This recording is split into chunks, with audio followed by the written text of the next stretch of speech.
आवाज़ की दुनिया के दोस्तों, सुबह का नमस्कार। कविता अच्छा लगे सब्सक्राइब करें, शेयर करें, मैत्री कृपा करें, संतोष भाव। राधे राधे, जय श्री कृष्ण, हरे हरे। यदि कोई व्यक्ति सुखी जीवन की कामना करता है तो उसे भौतिक तथा आत्मिक दोनों बातों पर ध्यान देना अत्यंत आवश्यक है।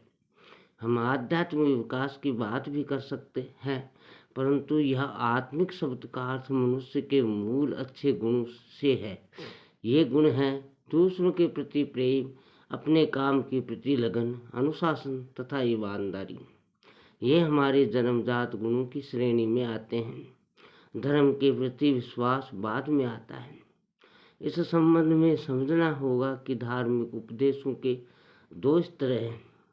एक स्तर पर हम धार्मिक उपदेश से सर्वशक्तिमान ईश्वर की बात करते हैं, तो दूसरे स्तर पर सभी धार्मिक उपदेश हमें एक अच्छा आदमी बनने की सलाह देते हैं।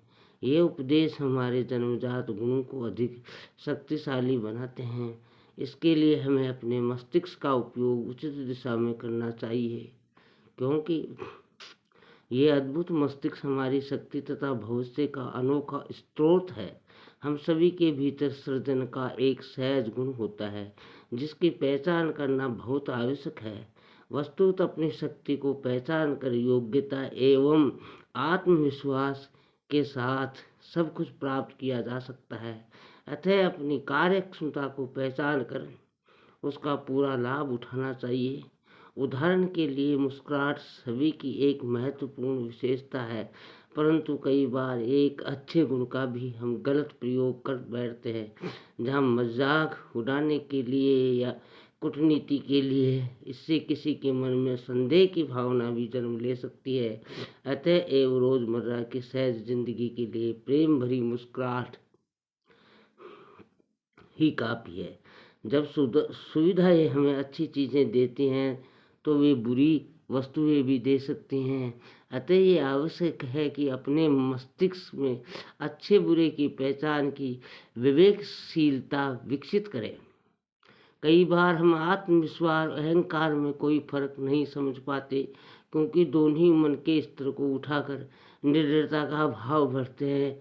लेकिन अहंकार का भाव सदैव दुख का कारण बनता है, जबकि आत्मविश्वास अच्छे परिणामों को जन्म देता है। इसी प्रकार हम अपनी बुद्धि के प्रयोग से सच्ची विनम्रता तथा आत्मविश्वास की कमी के अंतर को समझ सकते हैं। मित्रों, सज्जनों, इन दोनों के संबंध में गलतफहमी हो सकती है, इसलिए ये बात सदैव ध्यान में रखें कि एक सकारात्मक है तो दूसरा नकारात्मक। हरे। इसी प्रकार प्रेम, दया और करुणा एक ओर तथा प्रेम एवं लगाव दूसरी ओर होता है। दोनों का संबंध प्रेम से है, लेकिन बहुत अधिक लगाव का परिणाम बुरा होता है, जबकि प्रेम और करुणा अच्छे परिणामों को जन्म देते हैं। इच्छा शक्ति का एक समान होती हैं, अच्छी अथवा बुरी, परंतु वह इच्छा जिसके पीछे उचित कारण है अच्छी है, और वह इच्छा जिसके पीछे उचित कारण नहीं है बुरे परिणामों को जन्म देती है। हरे हरे। सज्जनों, इसलिए ये माना गया है कि इच्छा हमें अति की ओर ले जाती है। ऐसे में हमारी बुद्धि की ये जिम्मेदारी है कि वह उस तरफ जाने से पहले रोककर सही रास्ते पर ले आए। किसी सुख के लिए संतोष का भाव सबसे ज़्यादा महत्वपूर्ण है। आवाज़ की दुनिया के दोस्तों, भाइयों बहनों, सज्जनों, धन, स्त्री और भोजन के विषय में सब प्राणी अतृप्त रहकर गए, जाते हैं और जाएंगे। सब्सक्राइब फ्री है सज्जनों, मैत्री कृपा करें, ये नितांत आवश्यक है।